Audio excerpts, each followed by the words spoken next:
इशराज भाई आदाब। हेमंत भाई नमस्कार। रवि कुशवाहा भाई नमस्कार। रवि भाई तुम्हारे दोस्त की जो है कुछ पोस्ट वोस्ट नहीं आई इधर।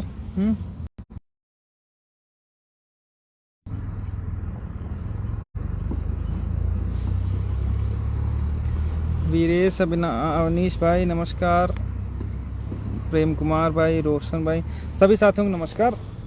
जगबीर भाई पता नहीं अभी जुड़े हैं कि नहीं जुड़े हैं, कल से आतंक मचाए हैं।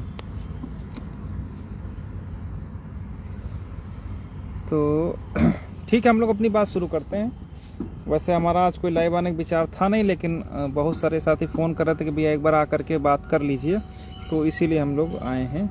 ठीक है, तो पहले कुछ लोग कल की हेयरिंग को लेकर के बड़ा कन्फ्यूजन में है कि ये हो गया, वो हो गया, ऐसा हो गया, वैसा हो गया। तो कल की हम हेयरिंग पर आज फिर से विस्तार से बात कर लेते हैं। देखिए, कल का दिन जैसा कि सबको पता था, कल का दिन अनरिजर्व अभ्यर्थियों के लिए दिया गया है। तो अनरिजर्व अभ्यर्थियों ने टोटल 15-20 मिनट मांगे थे।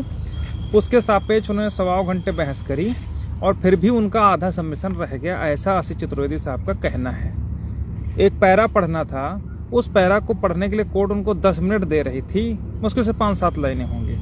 ठीक है, तो कहते साहब 5-10 मिनट में हम जो है 2-4 लाइनें नहीं पढ़ पाएंगे। मतलब कितना वो चीज़ों को घसीटते हैं, कितना वो चीज़ों को लपेटते हैं, उसका अंदाजा आप इसी से लगा लीजिए कि एक पैरा जो 3-4 लाइन का था उसको पढ़ने के लिए उनको 10 मिनट कम पड़ गए।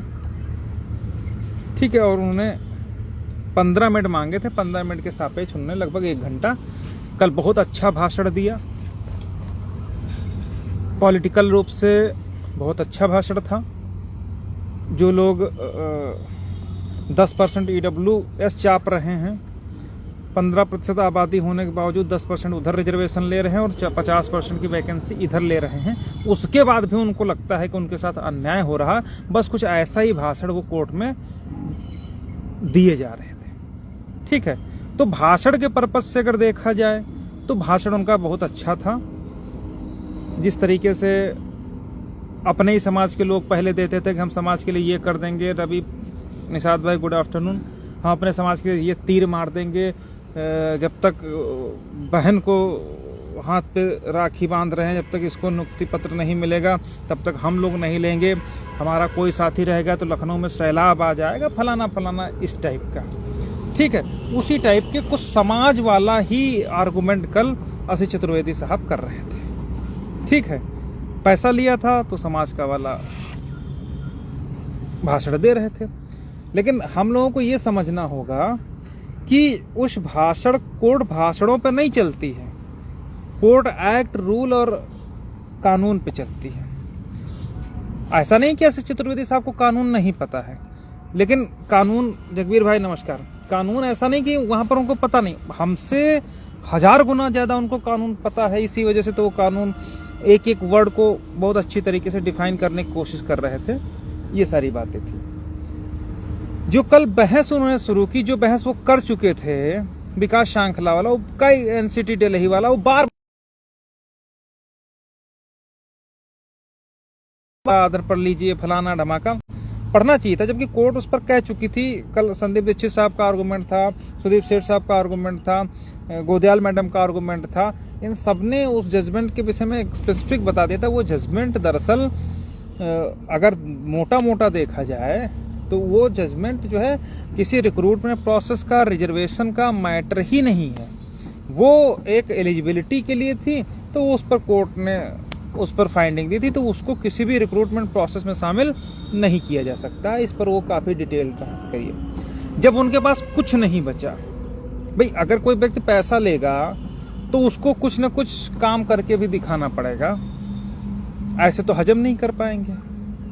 जिसे प्रत्यावेदन के नाम पे लोगों ने लिया, बाद हम ये कह करके बच गए कि वो अधिकारियों ने मना कर दिया और थोड़ा पैसा हमारा डंप हो गया।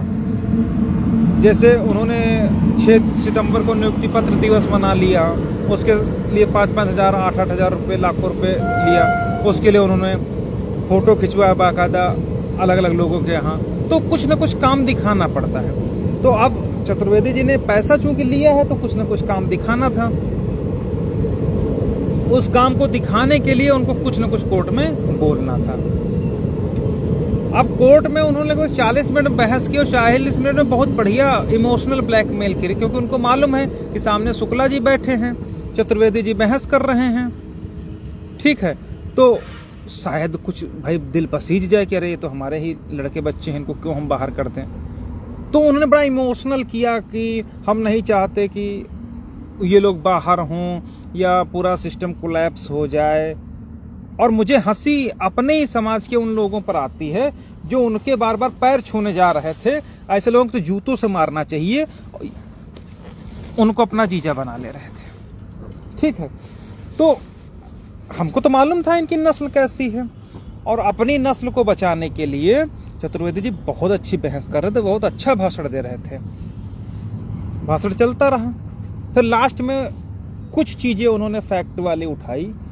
एक तो वही कहते ना कि जब तक वकील को आप कुछ चीजें पूरी चीज नहीं, देखो वकील और डॉक्टर से कोई बीमारी छुपानी नहीं चाहिए, उसके पास जितना जो कुछ है तुम अपने सारा उसको बता दो, चाहे वो सही हो चाहे गलत हो। तो ये सब चीजें कल संदीप दीक्षित साहब बहस करके चले गए। तो 22nd अमेंडमेंट जो बताया था उसमें ATRE को जो है हर बार करवाने की बात कही गई थी।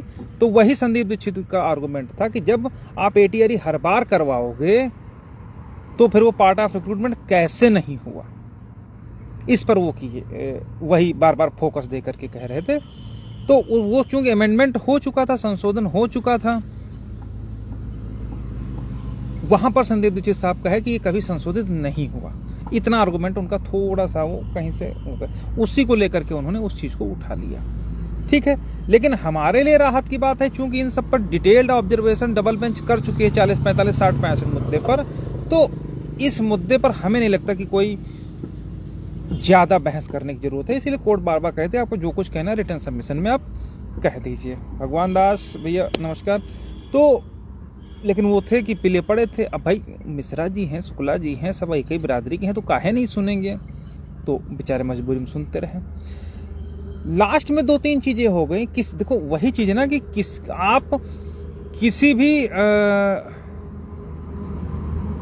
चीज का आप पूरे कॉन्फिडेंस से और ये आप में क्वालिटी होनी चाहिए कि आप छोटी से छोटी चीज को भी ब्रांड बना करके पेश कर दो।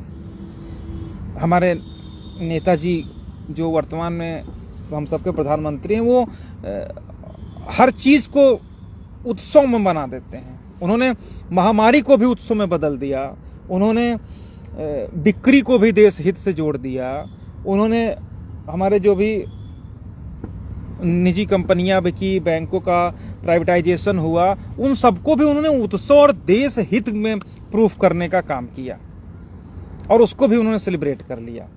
ठीक उसी तरीके से चतुर्वेदी साहब जो चीजें ऑलरेडी डिफाइन हो चुकी हैं, उन चीजों को लोअर बेंच में कैसे डिफाइन करवा देंगे, ये समझ से परे मेरी बात है। अब कोर्ट क्या ऑर्डर करती वो तो अलग बात है, लेकिन हमारे अगेंस्ट नहीं कर पाएगी ऐसा मुझे भरोसा है। अगर करती है तो हमारे अगेंस्ट नहीं करेगी, ये जरूर है कि हो सकता अपने समाज के लोगों के लिए वो कुछ रिकमेंडेशन दे दें, बट हमारे अगेंस्ट नहीं कर पाएंगे, ऐसा मुझे अपने कानून, एक्ट और जुडिशरी पर इतना ही भरोसा है कि शायद रूल और एक्ट के अगेंस्ट वो नहीं जा पाएंगे। ये सारी चीजें। अब बहस क्या हुई? बहस जो देखिए मैं बताता हूं कि अगर आप दुकान पर गए और बोले भैया जरा 1 किलो चीनी दे दीजिए, तो वो आपको 1 किलो चीनी ही देगा, आपको नमक अलग से नहीं देगा। ये मैं बात EWS वाले मुद्दे पर आने के लिए कह रहा हूं कि EWS वाला जो मुद्दा था, जैसे अगर किसी ने कहा कि हमको साहब EWS नहीं मिला है, ठीक है नहीं मिला है, जाओ कोर्ट में प्रूफ करो कि सही है कि गलत है। तो वो लोग बंदे जो थे वो लोग EWS लेने के लिए इलाहाबाद भी गए और लखनऊ भी आए। लखनऊ में उन लोगों के मुकदमे पेंडिंग है। अब उनमें इतनी कुवत नहीं थी कि वो EWS ले सकते, वो तो यहां बहती गंगा में हाथ धोने का प्रयास करने के लिए आए थे कि शायद कुछ मिल जाए। तो अब इलाहाबाद में एक पिटीशन में स्टेट ने कहा है कि भर्ती प्रक्रिया 2018 से शुरू हो चुकी है, इसलिए ईडब्ल्यूएस नहीं मिल सकता है। अब एक बात ये हो गई। दूसरी बात, डबल बेंच ने यहाँ कह रखा है कि ATR is not part of recruitment. इसका मतलब जो भर्ती प्रक्रिया वो 2020 से शुरू हुई है। अब देखिए, सरकार कह रही है कि 2018 से शुरू हो रही है, यह सरकार का कोई अधिकारी कह रहा है जिसने काउंटर एफिडेविट फाइल किया हुआ है, उसने अपनी समझ और अपने विवेक का परिचय देते हुए वहां पर काउंटर फाइल किया। अब वो सही फाइल किया गलत फाइल किया उसका हमसे नहीं मतलब है, हमको सिर्फ इस बात से मतलब है कि जो डिवीजन बेंच में ऑब्जर्वेशन हुआ है, जो डिटेल्ड बहस हुई है, जो कानूनी उठापटक हुई है, जो समुद्र मंथन हुआ है, उस समुद्र मंथन के बाद एक बात निकली है डबल बेंच से, और वो ये निकली है कि एटीआरई जो है वो शिक्षक भर्ती का हिस्सा नहीं है, इसलिए जो सरकार ने कट ऑफ लगाई है वो सही लगाई है। एक बात। दूसरी बात, स्टेट वहां कह रही है कि 18 से भर्ती प्रक्रिया शुरू हो गई। तो भाई साहब मुझे सिर्फ इतना बता दीजिए, जो लोग कहते हैं कि ईडब्ल्यूएस मिल गया, मिल जाए, वो लड़े जाकर के, हमसे नहीं मतलब है। इस मुकदमे में कुछ नहीं होगा, बहुत ज्यादा होगा, रिकमेंड कर सकती है कोर्ट उनके लिए, लेकिन उनको दे कुछ नहीं पाएगी। लिख सकती है कि भाई होना चाहिए था, लेकिन डायरेक्टली नहीं दे पाएगी, क्योंकि वो इस चीज को मांगने ही नहीं है। मांगने हम लोग नमक गए हैं, वो लोग चीनी मांगने आए, तो जो मांगने आया है उसको वही मिलेगा। ठीक है। तो वहां पर क्या है कि वहां पर एक अधिकारी कह रहा है कि 2018 से भर्ती प्रक्रिया। अवधेश भाई अभी आपका बात का जवाब दूंगा। अब जैसे वहां पर कोई अधिकारी कह रहा है कि 2018 से भर्ती प्रक्रिया शुरू हो गई है, इसलिए हम रिजर्वेशन ईडब्ल्यूएस का नहीं दे सकते हैं। मंथन में क्या निकला? कानूनी तकनीकी जो पूरी 1981 बेसिक शिक्षा सेवा अनोमली है, उसका जब निचोड़ा गया, उसको मथा गया डबल बेंच में, मैराथन सुनवाई हुई, जिसमें प्रशांत चंद्रा साहब थे, इलाहाबाद से ओझा जी आए थे, HN सिंह थे, और माथुर साहब थे, स्टेट के भी काउंसिल थे, मतलब पूरा मंथन हुआ था। और वहां पर ये निकल करके आया था, उपेंद्र नाथ मिश्रा साहब थे, कि एटीआरई जो है उसका जब हिस्सा ही नहीं है और भर्ती प्रक्रिया स्टार्ट ही अभी नहीं हुई है, तो 60-65 कट ऑफ लगाना सही है। अब कोई उल जुलूल अधिकारी अगर वहां पर काउंटर लगा दे रहा है कि 18 से शुरू हुई, तो उसके कहने भर से थोड़ी ना वहां भर्ती प्रक्रिया 18 से शुरू हुई मान ली जाएगी। मानी कब जाएगी? जो डबल बेंच, जो कानून के मतलब विधि विशेषज्ञ लोग बोल गए हैं, जो डबल बेंच ने नहीं, अब डबल बेंच तो काम खत्म हो गया, अब हो गया सुप्रीम कोर्ट। माननीय सर्वोच्च न्यायालय में वो जो अपील इस जजमेंट के विरुद्ध गई थी रामशरण मौर्य वाली, वो जजमेंट अपहोल्ड हो गया सुप्रीम कोर्ट में।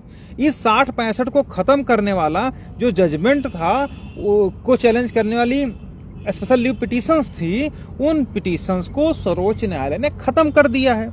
इसका मतलब भर्ती प्रक्रिया 2020 से ही शुरू हुई है, 2018 से नहीं शुरू हुई है।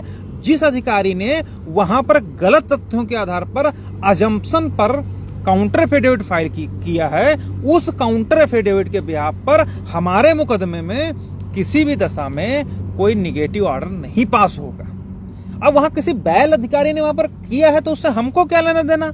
अगर उसने कोर्ट को मिसलीड किया है, मिसकंसीव्ड किया है, तो जिस मुकदमे में उसने ये गलत एफिडेविट फाइल किया है, उसके खिलाफ भैया FIR लिखवाओ जा करके, कोर्ट में 420 का मुकदमा करो जा करके, उसको हमारे मुकदमे में घुसेड़ करके या हमारे मुकदमे में एज एनेक्जर लगा करके क्या मिल जाएगा तुमको?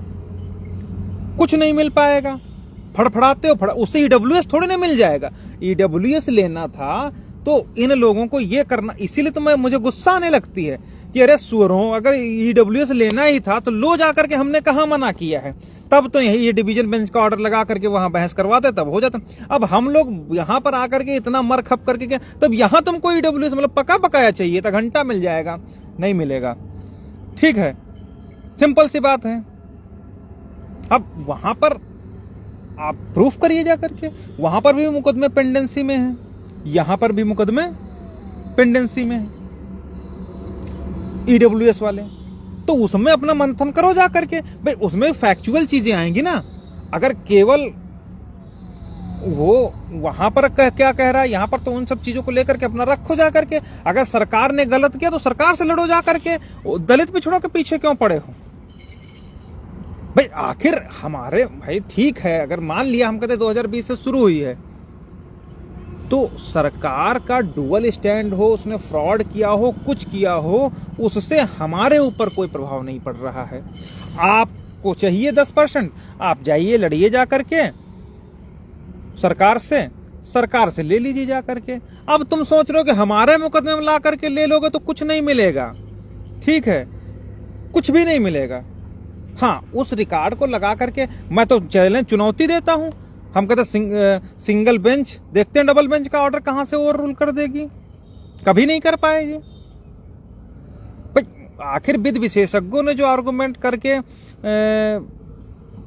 फाइंडिंग निकाल के लाए हैं कि not part of recruitment, game शुरू नहीं हुआ, उस चीज को कोई भी अधिकारी काट नहीं सकता है, वो बाउंड हो गया है उस चीज से। अब तुम अगर किसी अधिकारी ने वहां पर काउंटर फाइल कर दी तो काउंटर के बिहाफ पर क्या डबल बेंच का सुप्रीम कोर्ट का जजमेंट कट जाएगा? नहीं कटेगा, ठीक है। तो जो लोग ये चक्कर में थे कि वो ले गए, अरे ले कहां गए? जब वो मांगने ही उस चीज को नहीं है तो कहां से ले गए? जब मुकदमा भी यहां पर डबल वो आरक्षण का है, तो यहां पर जो चीज जो बहस हो रही उस पर हम लोग जाएंगे कि वहां पर करे जाएंगे? ऐसा तो है नहीं। अब हाँ भाई, वो कुछ अपने हितैषियों के लिए लिख दे तो अलग बात है, लेकिन लिखेंगे तो गलत लिखेंगे।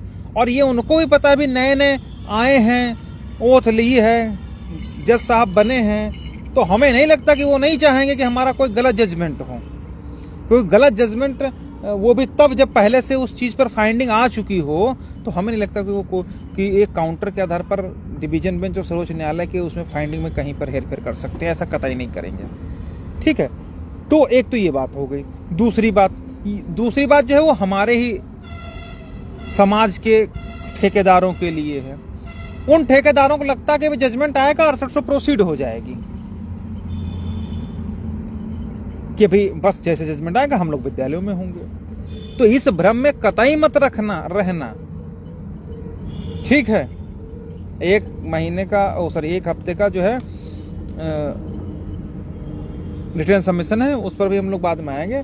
तो ये मैं बिल्कुल स्ट्रिक्टली बोल रहा हूँ, बिल्कुल साफ सुथरे शब्दों में बोल रहा हूँ कि अगर किसी के दिमाग में ये हो कि अभी जजमेंट आ जाएगा, हमारा 6800 हो जाएगा, प्रोसीड हो जाएगा, तो भैया इस चक्कर में कतई मत रहना। 6800 अब कुछ नहीं होने जा रही है, ठीक है। और शुक्ला जी अगर थोड़ा सा भी बायस्ड हो गए अपने समाज के प्रति तो काम ढंका और निकल आ जाएगा, ठीक है। क्योंकि लास्ट में इन लोगों ने सिर्फ और सिर्फ अपने जेबें भरने की वो काम किया और कुछ नहीं किया है।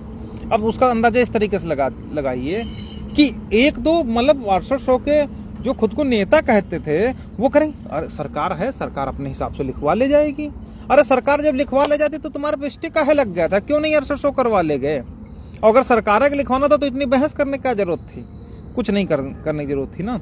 तो अगर कोई 6800 वाला हमारा भाई ये सोच रहा कि अभी नियुक्ति मिल जाती, तो भैया हमने पहले कहा कि बिना हमारे नहीं होगा, तो नहीं होगा। तो दूसरी चीज ये आ गई, 6800 फिलहाल प्रोसीड नहीं होने जा रही है। अब तीसरी बात आती है, वो है समझौते की।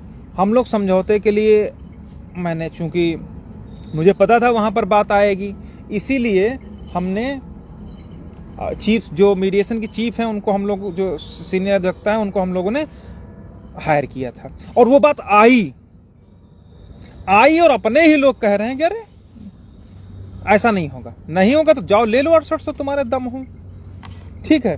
तो जब तक अच्छा ये बताइए, कोर्ट ने अगर इस मुकदमे में ये टिप्पणी कर रही है कि इस मुकदमे में मीडिएशन जरूरी है, बिना मीडिएशन के दिक्कतें होंगी, तो आप मुझे ये बता दीजिए, क्या उसको ये नहीं मालूम है कि ये बिना मीडिएशन के मुकदमा सॉल्व होगा या नहीं होगा? ऐसे हवा में टिप्पणी कर दी है। सोचने वाली बात है। हवा में टिप्पणी कोई नहीं करता, जज का एक एक वर्ड वहां पर मायने रखता है, ठीक है। तो एक तो ये बात थी। इसके अलावा आशीष चतुर्वेदी साहब ने एक और आर्गुमेंट किया था कि इतने 31-32 सिलेक्ट हुए, नहीं, वो मैटर नहीं करता है। देखिए, आंकड़ों की बाजीगरी अलग चीज है और फैक्ट और रूल अलग चीज है, और उन फैक्ट और रूल्स के अगेंस्ट कोई कोर्ट नहीं जा पाएगी, ये मुझे भरोसा है। 13,156 अलाउ होने जा रही है, भारती पटेल अलाउ होने जा रही है 3-2। मैं बता देना, आप नोट कर लीजिएगा। जहां तक मैं समझ पा रहा हूं 99% ऐसा ही होगा। अब आगे कुछ हो तो मैं नहीं कह सकता हूं, थोड़ा बहुत इसमें 19-20 भले हो जाए, बाकी मैं अपने विवेक और इनिशिएट करके एनालाइज करके जितना सोच करके मैं समझ पा रहा हूं, पहली चीज 13,156 महंत पार अलाउ हो जाएगी, ठीक है। दूसरी चीज 3-3 अलाउ हो जाएगी। फिजिकल हैंडीकैप्ड इनफ्रक्चुअस हो चुकी है, ठीक है। इसके बाद जो कैटेगरी 2 बची है, जिसमें इन लोगों ने चैलेंज किया कि डबल रिजर्वेशन ये फलाना धमाका, तो वो सिंगल बेंच के बस की बात नहीं है। ऐसा मुझे लगता है कि कुछ डायरेक्शन दे करके वो कुछ चीजों को उनके लिए छोड़ सकती है या रिकमेंडेशन कर सकती है स्टेट को जनरल वालों के फेवर में। ऐसा मुझे कुछ अंदेशा सा लग रहा, लेकिन उस वजह से हमारे लोगों का अहित नहीं होगा, ऐसा भी मुझे पता है। अब सोच के देखिए, अच्छा उनका ईडब्ल्यूएस चला, ये उनका आंकड़ों की बाजीगरी जो घुमाया, मतलब तुम तेज आवाज में बोल लो तो तुम सही हो गए। आंकड़ों की बाजीगरी उन्होंने हवा में दिखाई ना, और हमने तो पूरी 28,978 ओवरलैप की लिस्ट रखी है। क्या कोर्ट उस पर नहीं जाएगी? और अगर नहीं जाएगी तो उसके भी विकल्प हैं, ऐसा भी नहीं है। और जाएगी क्यों नहीं? मतलब तुम्हारा लड़का लड़का, हमारा लड़का कोई नहीं। अगर उनकी कोर्ट ने सुनी है तो कोर्ट ने सुनी तो हमारी भी है, हमारा भी तो ऑन रिकॉर्ड हर चीज लिया है। तो किसी एक चीज को ऑन रिकॉर्ड लेने के बाद क्या एक्स पार्टी डिसीजन आ जाएगा? कोर्ट को ये नहीं मालूम है कि अगर 28,978 वाला ओवरलैप अभ्यर्थियों की संख्या है या 31,000 है या 13,007 है, वो उसको सरकार को नहीं मालूम है? मालूम है ना, सरकार को ये नहीं मालूम है कि लिस्ट इस तरीके से हुई है। अब कोई जबरदस्ती का जजमेंट इस पर थोप दे सुप्रीम कोर्ट का, क्योंकि जिस तरीके से चतुर्वेदी साहब घुमा दे तो अलग बात है, लेकिन मुझे नहीं लगता है कि ऐसा ये लोग ऐसा शुक्ला जी करेंगे, क्योंकि बोलते कम सुनते ज्यादा हैं। तो जो उन्होंने ऑब्जर्वेशन दिया है, जो मुझे लगा है कि जजमेंट बढ़िया आएगा, धमाकेदार आएगा, ठीक है। और अगर हम लोग सफल हुए रिटर्न सबमिशन में अच्छे तरीके से ड्राफ्ट करवा करके और फाइल करवा करके, तो कुछ ना कुछ वो बीच में मीडिएशन के लिए रिकमेंड कर सकते हैं। और अगर ये नहीं करेंगे तो भैया पूरी लिस्ट रद्द हो जाएगी। ऐसा मुझे भरोसा नहीं, ऐसा मुझे 100% कॉन्फिडेंस है कि संभवतः लिस्ट रीड्रा होकर के फिर से रिप्रिपेयर होने का आदेश कोर्ट करेगी। ये मतलब मुझे ऐसा लग रहा कि अगर मीडिएशन में फेल हुए लोग रिटर्न सबमिशन में या उसमें, तो 100% जो लिस्ट है वो क्वैश हो जाएगी, इसमें कोई दो राय नहीं है, और रीड्रा होकर के फिर से बनाई जाएगी। ऐसा आदेश उनको दिया जाएगा, ठीक है। अब ईडब्ल्यूएस मुद्दे पर वो ले गए, उससे हमको नहीं मतलब है, वो जब यहाँ का मैटर ही नहीं। अब मुकदमा ATRE TET एलिजिबिलिटी उस पर चल रहा, तुम आके करो साहब ईडब्ल्यूएस उसमें नहीं दिया गया, वहाँ काउंटर में फाइल कर दिया कि 18 से। अरे काउंटर क्या घूमने, जब डबल बेंच की फाइंडिंग आ गई तो उन सबसे कोई मतलब नहीं है। डबल बेंच की फाइंडिंग आकर के जिसको सुप्रीम कोर्ट ने होल्ड कर दिया। अब अगर तुमको लगता है कि 2018 से भर्ती प्रक्रिया शुरू हो गई, जाओ सुप्रीम कोर्ट का जजमेंट जो है चैलेंज करो जाकर के, क्यूरेटिव पिटीशन डाल करके, और वहां से कुछ चेंज करवा करके ले आओ, तब बात होगी ना, जो कि संभव नहीं है। अब हमको कोई, अब इन सब चीजों को हमें नहीं लगता कि कोर्ट इतनी आसानी से, हाँ जब वो इस पर देने पर ही आ जाएगी कि हाँ कुछ ना कुछ हम इसमें कर ही दे तो भले कर दे, लेकिन हमारा लोगों का अहित नहीं कर पाएगी, ऐसा मुझे लगता है, ठीक है। और ऐसा ही होगा, ठीक। अब इसके बाद जो अन्य बातें हैं कि रिटर्न सबमिशन की बात, तो रिटर्न सबमिशन मैंने बताया कि अक्सर क्या होता है कि मेहनत हम लोग करते हैं, मजा कोई दूसरा ले जाता है। अभी रिटर्न सबमिशन वो कंपाइलेशन हम लोग तैयार किए, पूरा मेहनत से तैयार किए, सब कुछ किए, भाई साहब दूसरे का ले गए, अच्छी बात है, उन्होंने बहस की, बहुत अच्छी बात है, मैं उसमें कोई बुरा नहीं मानता हूँ, लेकिन कम से कम अप्रिसिएट करना चाहिए था उन लोगों को। संदीप दीक्षित साहब पहले अपना कंपाइलेशन फाइनल किए, फिर उस पर बहस किए, उनका लगभग काम खत्म हो गया। उसके बाद उन्होंने हमारे सर से, राजीव सर से, हमारा रिटर्न आर्गूमेंट लिया। Return argument and submission both are different and also can be same, तो उन्होंने लिया। उसके बाद उन्होंने फिर एक कंपाइलेशन फाइल किया, मतलब एक मुकदमे में केवल एक ही कंपाइलेशन होता, लेकिन हमारा जो रिटर्न आर्गूमेंट था वो अच्छा था, तो उसको लेकर के संदीप दीक्षित साहब ने अपना एक नया कंपाइलेशन फाइल किया और उसी पर बहस की। उस बहस जब वो की उस पर, तो उनके चेहरे, उनके एक्सप्रेशन, उनकी आवाज में अजीब सा जो है तेज था, क्योंकि जब उनको माल मिल गया ना कि क्या बहस करनी, तो उस पर उन्होंने अच्छी तरीके से बहस कर दी। ठीक है, तो वो हमारा लोगों का ही तैयार किया हुआ था, उसमें अन्य लोगों की ने भी मेहनत करी थी, ऐसा नहीं था कि नहीं की थी, मैं किसी को कमतर नहीं मांगता हूं, लेकिन आखिर अगर दोबारा कोई काउंसिल कंपाइलेशन तैयार करके उस पर बहस कर रहा, तो इसका मतलब है कि पहले से बेहतर चीज उसको मिली होगी बोलने के लिए और बहस करने के लिए। ठीक है, अब अगली चीज है कि रिटर्न सबमिशन 7 दिन में करना है। ठीक है, तो 7 दिन के अंदर हम लोग रिटर्न सबमिशन फाइल कर देंगे। रिटर्न सबमिशन एक्चुअली होता क्या है, जब इतना बड़ा बंच हो जहां पर 100 के लगभग मुकदमे हों, तो हर फाइल को पढ़ पाना संभव नहीं होता है। कुछ केसेस में खास करके उन पिटीशंस को तो कतई नहीं संभव हो पाता है जिनमें सीनियर अपीयर ना हुआ। भाई जूनियर तो पिटीशन तो हर सब जूनियर फाइल करते हैं, सीनियर तो उस पर बहस करता है। ठीक है, तो अब जिन जिन मुकदमों पर सीनियर एंगेज हुआ है उन फाइल्स को तो कोर्ट पढ़ेगी ही पढ़ेगी, इसमें कोई दो राय नहीं है। लेकिन जिन मुकदमों में जूनियर एंगेज होकर केवल टैगिंग वाला मैटर है, उनमें तो कोर्ट कभी नहीं पढ़ती है। ठीक है, इसीलिए कोर्ट रिटर्न सबमिशन मांग लेती है कि अगर भाई किसी को रिटर्न सबमिशन में कुछ कहना है, तो रिटर्न सबमिशन 10-15 पेज का होता है, ऑलमोस्ट 10-12 पेज का, तो कुछ चीजें तो उसमें कॉमन होती है, कब एडवर्टाइजमेंट आया, कब टीटी एटीआर क्या हुआ, तो उन सब चीजों को छोड़ करके लास्ट तक एक स्पेशल मतलब अपनी वो लिखी जाती है कि हाँ मुझे ऐसा लगता है कि ऐसा किया जाए, या मेरा ग्रीवांस क्या है, या मैं क्या चाहता हूं इस मुकदमे में, वो सब चीजें उसमें लिख दी जाती हैं। तो वो चूंकि कम पेज का होता है, तो कम पेज का होने के कारण क्या होता है कि कोर्ट उसको जरूर पढ़ती है। तो इसीलिए हम लोग अपना रिटर्न सबमिशन तैयार करवाएंगे। ठीक है, और रिटर्न सबमिशन के लिए सर से भी बात हो गई, टाइम वो जैसे देते हैं वैसे हम लोग पहुंच जाएंगे। ठीक है, तो उसको सबमिशन जो भी मांगे हम लोगों की है, जो भी आर्गुमेंट हैं, जितना जो कुछ है वो, और जो इस मुकदमे का रास्ता निकल सकता है, वो सारी चीज़ें अपने रिटर्न सबमिशन में रखेंगे। और चूंकि 1 हफ्ते का टाइम दिया है कोर्ट ने, तो लास्ट डे ही हम लोग फाइल करेंगे। ठीक है, उससे पहले जिन जिन रिटर्न सबमिशन याचिकाओं में होना है, वो लोग हम लोग थोड़ा उसमें, अभी जब मैं कल निकल रहा था तो हमारे काउंसिल ने यही कहा यार तुम्हारा मुकदमा आज रिजर्व हो गया, और जो थोड़ा बहुत पैसा बाकी था वो भी नहीं दे रहे हो, और भी, तो मुझे खुद अच्छा नहीं लगता कि मैं आप लोगों से कहूँ कि यार 10-5 हज़ार रुपये जो बाकी हो, लेकिन अब कोई अपना घर से तो लगा करके नहीं लड़ पाएगा, ये बिल्कुल शाश्वत सत्य है, इसमें कहीं से कोई दो राय नहीं है। तो रिटर्न सबमिशन में भी अच्छा खासा खर्चा आएगा जो सीनियर तैयार करेगा। ठीक है, तो उसके लिए हम लोगों ने बता ही दिया है कि जो भी सहयोग राशि है वो सब लोग भेज दे, और इतना तो लोग खा के निकल लेते हैं, कुछ पता नहीं। तो और सेम यही स्थिति होती है 6800 के साथ में। अगर मैं उन आपसे 300 मांगूंगा तो वो 3000 मांगते हैं, वो काम नहीं करवा पाते जो हम लोग इतने 60 उसमें करवा लेते हैं। वो लोग अगर हमें 500 कह दूं तो वो लोग 5000 मांगते हैं, लोग देते हैं और पूरी तरीके से देते हैं।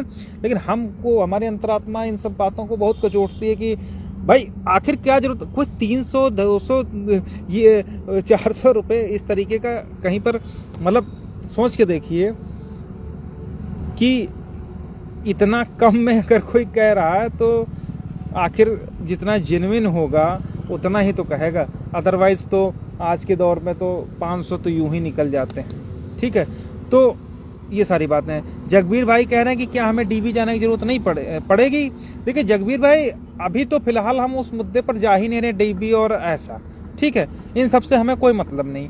हम अभी अपना रिटर्न सबमिशन देंगे, उस रिटर्न सबमिशन में इस भर्ती प्रक्रिया में क्या क्या रास्ते निकल सकते हैं, उन रास्तों को हम कोर्ट के समक्ष रखेंगे। ठीक है, अगर उनमें हमारा लोगों का भला हो जाता है तो आगे की हम लोग फिलहाल नहीं सोच के चलते हैं। ठीक है, और अगर चूंकि शुक्ला जी, मिश्रा जी, चतुर्वेदी जी बहस किए हैं और अगर किसी तरीके का निगेटिव चीज वो करते हैं, हालांकि नहीं करेंगे, मुझे ऐसा लगता है कि वो नहीं कर पाएंगे, ठीक है, तो अलग बात है। लेकिन मुझे ऐसा लगता है कि हम लोग या तो बीच का रास्ता निकलेगा, और अगर बीच का रास्ता नहीं निकलेगा तो लिस्ट खत्म हो जाएगी, ये पक्का आप श्योर मान करके चलिए। ठीक है, और इसके जिम्मेदार कौन होंगे वो किसी को बताने की जरूरत नहीं है। हम तो मतलब मैं तो बड़ा परेशान हो गया कि लोग अपने ही लोग पहले किसी गुलामी किए, अब दूसरे गुलामी कर, इसीलिए तो दलित पिछड़े हैं, और कोई बात थोड़ी ना है।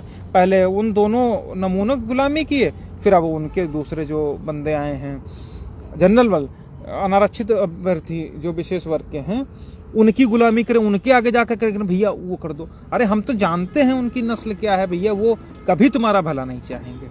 ठीक है, हाँ आप जा करके उनके सामने चाहे लेट जाओ, उससे कोई फर्क नहीं पड़ता है। ठीक है, तो ये सारी बातें हैं। जगबीर भाई पूछ रहे 13,156 अलाउ होने का क्या मतलब? 13,156 अलाउ होने का मतलब ये है कि जो रिजर्वेशन का नुकसान हुआ है उतना आपको पूरा किया जाएगा। अगर पूरा किया जाएगा तो जितने सीटों का नुकसान है वो आपका पूरा हो जाएगा, अलाउ हो जाएगा।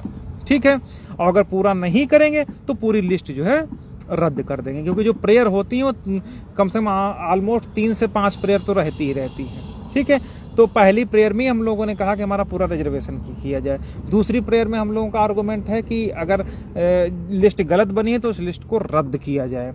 और 1-2 पॉइंट और हैं, ठीक है, कि रिजर्वेशन के रूल 3631 का पालन किया जाए। और जो चौथा पॉइंट लिखा होता है उसमें लिखा होता है कि कोर्ट जो चाहे वो आदेश पारित कर दे।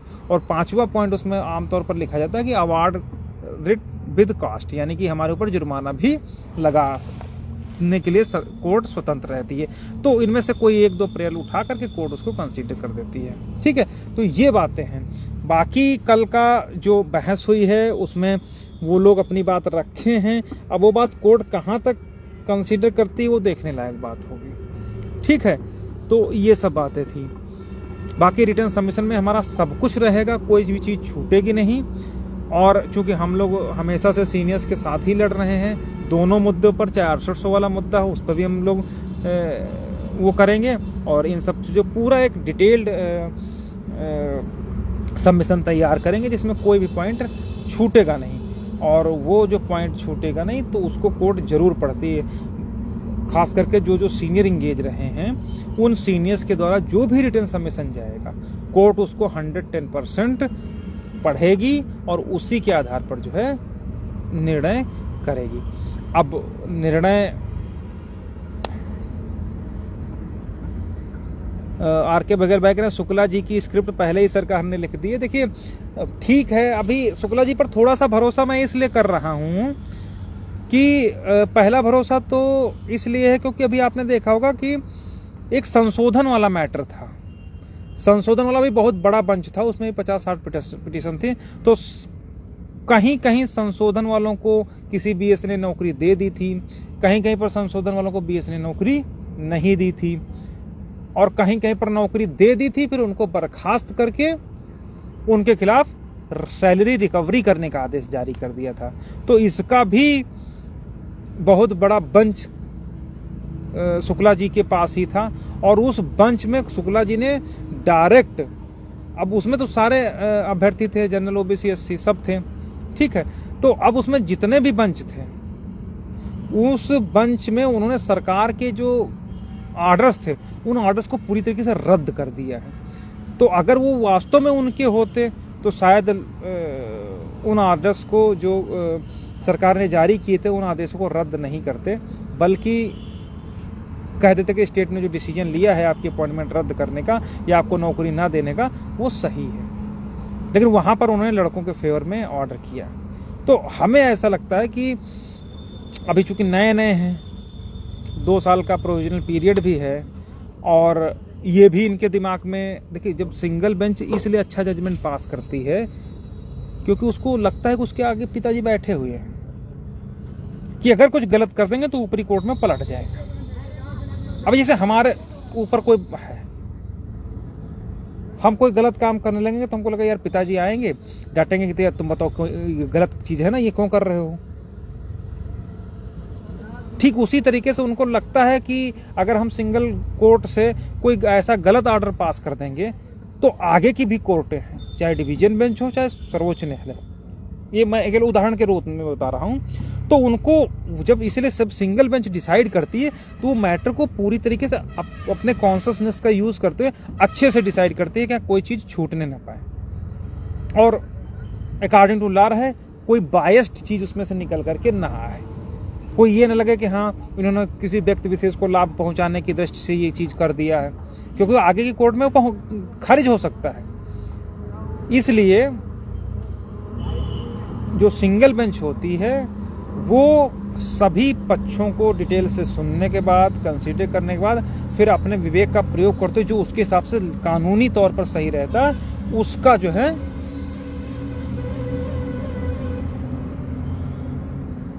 ऑर्डर करती है। ठीक है, तो ये सारी बातें हैं उसमें। अब अभी तो हम लोग अब सरकार ने गलत किया, चाहे कि हमारे मुद्दे पर हो चाहे ईडब्ल्यूएस मुद्दे पर, तो उसमें ये लोग गलत लड़ाई लड़ रहे हैं और जब तक ये गलत लड़ाई लड़ेंगे इनको कुछ हासिल नहीं होगा, ये मुझे पूरा भरोसा है। ठीक है, इन लोगों को लड़ना था तो अपने मुद्दे पर लड़ते, हमारे मुद्दे से लड़ने का कोई मतलब नहीं है।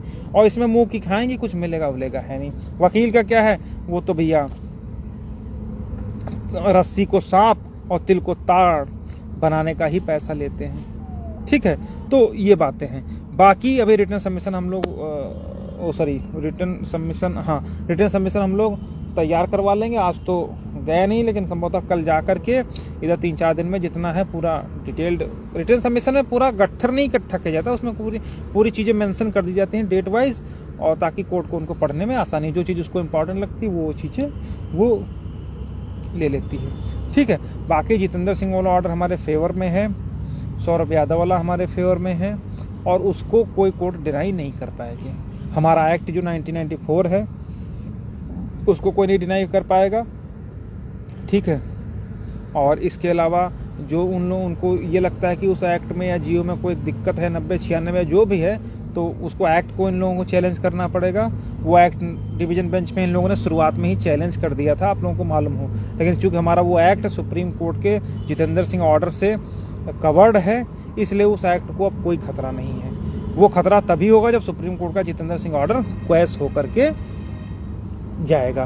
क्वैश इसलिए नहीं होगा कि वो जजमेंट 2010 का है और 3 महीने बाद कोई भी जजमेंट कानून बन जाता है, कानून का रूप कर लेता है। तो अगर उसको कुछ करना है हमारे एक्ट को, तो उस एक्ट को रद्द करने से पहले सर्वोच्च न्यायालय का जो फुल बेंच का डिसीजन है, जो कानून बन चुका, उसको रद्द करना होगा। ठीक है, उसके सुप्रीम कोर्ट के उस जजमेंट को पलटे बिना डिवीजन बेंच के पार्ट ऑफ रिक्रूटमेंट वाले राघवेंद्र प्रताप वाले जजमेंट को खत्म किए बिना सुप्रीम कोर्ट के हम लोगों को हराना बहुत मुश्किल है, ऐसा मुझे लग रहा है। ठीक है, और बाकी अगर वो उनके, देखो हम लोगों का नुकसान नहीं कर पाएंगे, अगर उनका फायदा थोड़ा बहुत भले कर दें, लेकिन डायरेक्ट फायदा जैसे हम लोगों का होगा उन लोगों का नहीं हो पाएगा, क्योंकि उन लोगों को लड़ना ईडब्ल्यूएस पर था, भिड़ हम लोगों से गए, ये गलत किया उन लोगों ने। उनको करना यही चाहिए था कि अपना ही बात करते, भाई ये बताओ तुमको क्या चाहिए,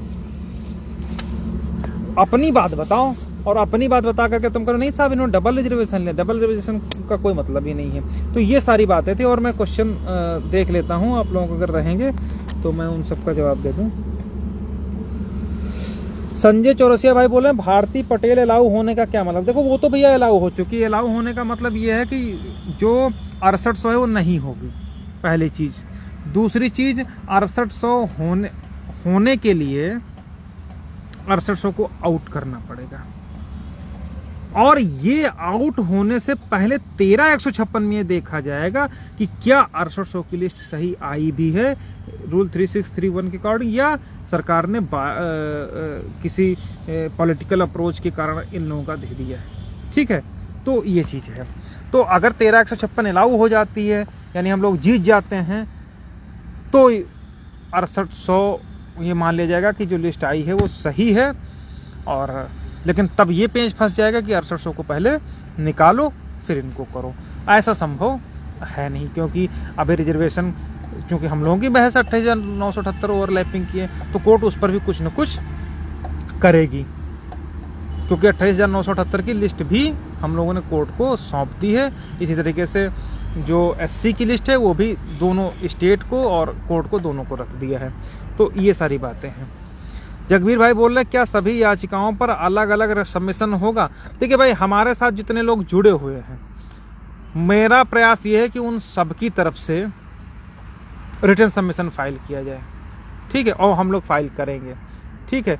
अब उसमें अगर कोई जिसने अपनी डाल करके अलग कनेक्ट करवा करके टहल रहा होगा तो उससे भी हमको कोई मतलब नहीं है। जो लोग हम लोगों को सहयोग करेंगे, और सहयोग भी कोई हम 1000, 2000, 5000 या 700-800, 500 ऐसा तो कुछ मांग नहीं रहे। जो जेन्युइन खर्चा है वो हमने बता दिया है, तो वो जो लोग कर देंगे उन लोगों की तरफ से हम लोग फाइल कर देंगे, ठीक है।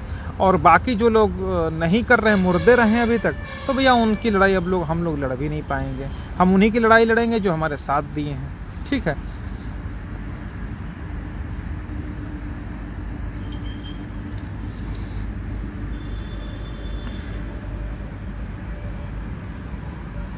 हाँ देखो, शगुन अम्बेडकर शर्मा, देखिए इनका भी कमेंट आया कि आपकी तरफ से इतना मोटा प्रूफ दिया गया है 28,000 ओवरलैपिंग। वही मैं बता रहा हूँ कि भाई कोर्ट आखिर, जैसे उनको तुम लोग कल से परेशान होगे कि जनरल फलाना ढमाका, अरे यार ये भी सोचो कि क्या एक ही पार्टी को सुन करके कोर्ट दे देगी? भाई आखिर हमारा भी तो 28,000 और 67.11 का ओवरलैपिंग वाला है। हमारे पास 0.38 में लिखा है कि कैसे 20,000 का अभ्यर्थी समाहित हो सकते हैं। इसका मतलब तुमने गलत किया है। तो क्या इन सब चीजों को अगर कोर्ट नहीं कंसीडर करेगी तो उसको नहीं मालूम है कि आगे भी हमारे पिताजी बैठे हैं? तो अगर वहां पर बैठे हैं तो वो निश्चित रूप से हर पक्ष को ध्यान में रखते हुए बैलेंस्ड वे में आदेश करेगी, ठीक है। तो ये सब चीजें हैं। बाकी हम लोगों ने अपनी तरफ से कोई कोर कसर नहीं रख छोड़ी है, चाहे वो किसी भी तरीके का है। अब देखिए दिक्कत वहां पर आती है जिनको नॉलेज नहीं है, उनको लगता है ऐसा नहीं है, ऐसा हो जाएगा, ऐसा हो जाएगा। तो हमारे पास देखिए हर चीज का जवाब है। अगर उनके पास विकास सांखला है, NCT दिल्ली है, तो हमारे पास भी डिवीजन बेंच का ऑर्डर है, जितेंद्र सिंह का ऑर्डर है, सौरभ यादव वाला ऑर्डर है, और ये सब आदेश जो हैं वो रिक्रूटमेंट के हैं। हमारे पास सबसे अच्छी चीज ये है कि ये सब ऑर्डर रिक्रूटमेंट के हैं। अब कहीं पर एलिजिबिलिटी निर्धारित हो रही है, रिजर्वेशन, उसकी बात आप करोगे तो वो अलग चीज है। इस तरीके से तो हर स्तर पर हम लोग EWS दिया जा रहा है, चाहे एडमिशन हो, तो क्या उसको रिजर्वेशन मान लिया जाएगा? हमने जब B.Ed किया था तो उसमें हमारी कैटेगरी रैंक अलग थी और सामान्य रैंक अलग थी, तो हमारा चयन कैटेगरी की रैंक में हुआ था, तो क्या वो भी रिजर्वेशन मान लिया जाएगा? तो इन सब में सारी चीजें हैं, तो उन सब चीजों को हम लोग देख करके वो करेंगे, ठीक है।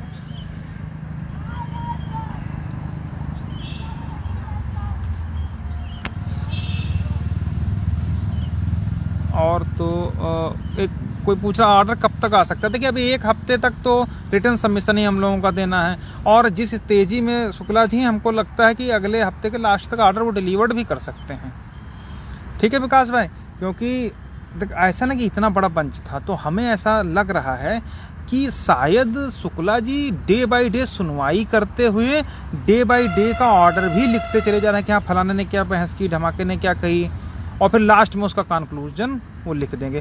क्योंकि पूरा गट्ठर अगर एक साथ रखते हैं तो उस पूरे गट्ठर में बहुत सारी चीज़ें छूट जाती, लेकिन जिस तरीके से वो चीज़ों को सुन रहे हैं, बात कर रहे हैं, उस तरीके से हमको लग रहा है कि वो डे बाय डे सुनवाई का जो आदेश है वो भी लिखवाते जा रहे हैं। तो सबका आर्गुमेंट पूरा हो गया, आप केवल रिटर्न सबमिशन देख करके वो फाइनल में वो कर देंगे, बस कंक्लूड कर देंगे कि हाँ इसमें हम क्या क्या अलाउ कर रहे हैं, क्या क्या क्वेश्चन कर रहे हैं, ठीक है। एक लोग पूछ रहे हैं आर्टिकल 226 के, आर्टिकल 226 के तहत जब हमारे मौलिक अधिकारों का हनन होता है तो उसके तहत हम उच्च न्यायालय में अपनी बात कहने के लिए जा सकते हैं, और माननीय उच्च न्यायालय हमारे मूल अधिकारियों की रक्षा करेगा, जैसे कि यहाँ पर रिजर्वेशन की वो है, तो वो आर्टिकल 226 है।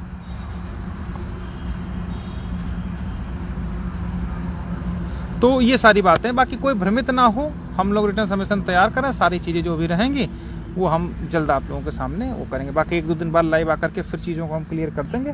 तब तक के लिए आप भरोसा रखिए कि जीत हम लोगों की ही होगी।